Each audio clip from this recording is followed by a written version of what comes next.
Supreme court emperor के last episode में हमने देखा था कि शाओ किंग अपने फादर से कहा था कि वो मॉम को कहे कि टीचर मुंह से माफी मांग ले, लेकिन वो मना कर देते हैं। अब आगे एपिसोड की स्टार्टिंग में हमें लेफिंग पगोड़ा दिखाया जाता है। तभी हमें दिखाया जाता है मोयून के सारे स्टूडेंट एक एक करके वहाँ पे सभी बीस्ट से फाइट करने लगते हैं। अब सब अपने कॉम्बिनेशन बना के और एक साथ मिलकर फाइट कर रहे होते हैं। उस आसानी से सभी बीस्ट को मार रहे होते, एक एक करके सभी बीस्ट को मारते वो आगे बढ़ रहे थे और सभी बिल्कुल कॉम्बिनेशन में सभी बीस्ट को मार रहे थे। तभी हम देखते हैं कि सभी अपनी अपनी पावर को थोड़ा थोड़ा कंट्रोल करना सीख गए हैं, जिसमें शाओ किन्यू, श्वान यूजे और हुआंग भी शामिल है। उसके बाद हम देखते हैं मोयून कहता है अब उनको अपनी अपनी बे मिल चुकी है प्रैक्टिस करने की, अगली बारी उन्हें नेक्स्ट फ्लोर पे जाने के लिए कहना। तभी लिन शान्यू कहता है आप कहाँ जा रहे हो? तभी वो कहता है जहाँ तक मुझे पता है जो सीनियर क्लास के मैचेस थे उसमें मास्टर्स के मैच भी होते हैं, और अगर मैंने अपनी कल्टीवेशन नहीं बनाई तो मैं उनके लिए बाधा कैसे बन सकता हूँ? तभी शाओ किन्यू पूछता है तो आपका अपनी कल्टीवेशन को बढ़ाने का क्या प्लान है? तभी मोयून कहता है लास्ट टाइम मैं अर्थ ब्रेकिंग बियर किंग से मिला था। तभी लिन शान्यू कहता है आपको अटेंशन देना चाहिए, सावधान, आपको सावधानी लेनी चाहिए अपनी सेफ्टी की, क्योंकि वो एक ही टायर पीछे स्पिरिचुअल रेपटलम पहुंचने के लिए। मोयून कहता है आखिरी बारी मैं लापरवाह था, लेकिन इस बारी मैं उसे जरूर हरा दूंगा, बेवकूफ बियर। तभी सीन शिफ्ट होता है और हमें मोयून को मार खाते हुए दिखाया जाता है। भाई इतने भारी डायलॉग बाजी करने के बाद मार खा रहा है। उसके बाद मोयून कहता है अब तुम मरोगे मेरे हाथ से। तभी मोयून कहता है तुम ही हो जिसने मुझे इस बारी फोर्स किया और मैं आज तुम्हारी टांगे काट दूंगा। तभी वो बियर धारता है और मोयून उसकी तरफ हमला करने के लिए आगे बढ़ता और कहता है sword through heaven, sword through shadow,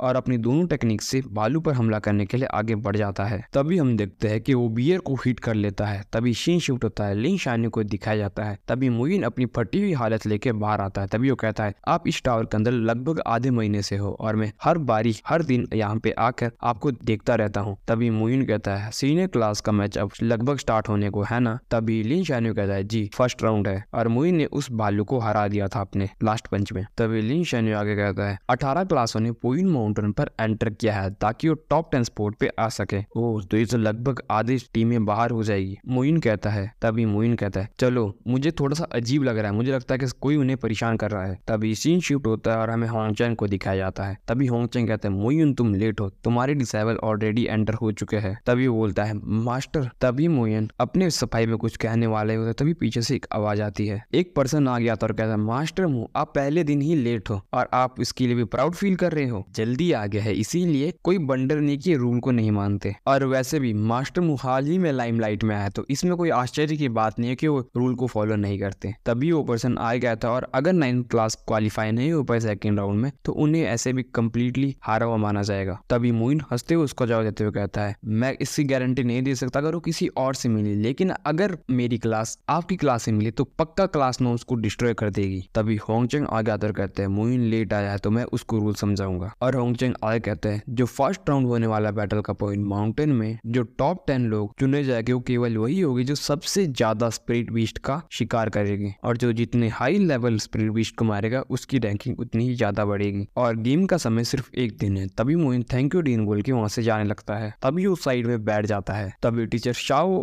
और यूजी उसके बारे में बात करने लगते हैं। तभी मास्टर बूजी उसके पास आती है और मोयून से कहती है ये क्या है, क्या आपको पहले से ही बहुत अच्छा महसूस हो रहा है? तभी मोयून उसके जवाब में कहते हैं सिर्फ कुछ कुत्ते भौंक रहे हैं और कुत्तों की तो आदत ही है कंप्लेन करना, और अगर स्ट्रॉन्गर उन पे आखिर लगाता रहा तो फ्यूचर कौन देखेगा? तभी मोयून कहता है कायर तो हमेशा कंप्लेन ही करता रहता है, लेकिन जो स्ट्रॉन्ग होता है वो अपने फ्यूचर पर ध्यान देता है। तभी टीचर वैंग कहती है मोयून मुझे हमेशा से लगता था जब तुम हम जैसे लोगों को देखते हो तो हमारे बीच कुछ अंडरस्टैंडिंग हो सकती है। मोयून कहता है मैंने सोचा कि टीचर वैंग ऐसी होगी जो दूसरों को इस तरह से ट्रीट करती है। तभी टीचर वैंग हैरानी से कहते तुमने ये कहा, क्या तुम्हें मेरी आइडेंटिटी पहले से ही पता है? गैस करो कि क्या है? तभी मोयून कहता है इसमें गैस करने की क्या बात है, तुम्हें तायुन कंटिनेंट के सबसे ग्रेट पावर की में से एक की डॉटर होना चाहिए, और वैसे भी तुम्हें उन पीपल ने जया दिया था जिनके पास क्लाउड पॉइजन था, और वैसे भी ऐसे बहुत कम ही लोग हैं जो कि क्लाउड पॉइजन को इस्तेमाल कर सकते हैं। तभी टीचर वैंग कहती है मास्टर मू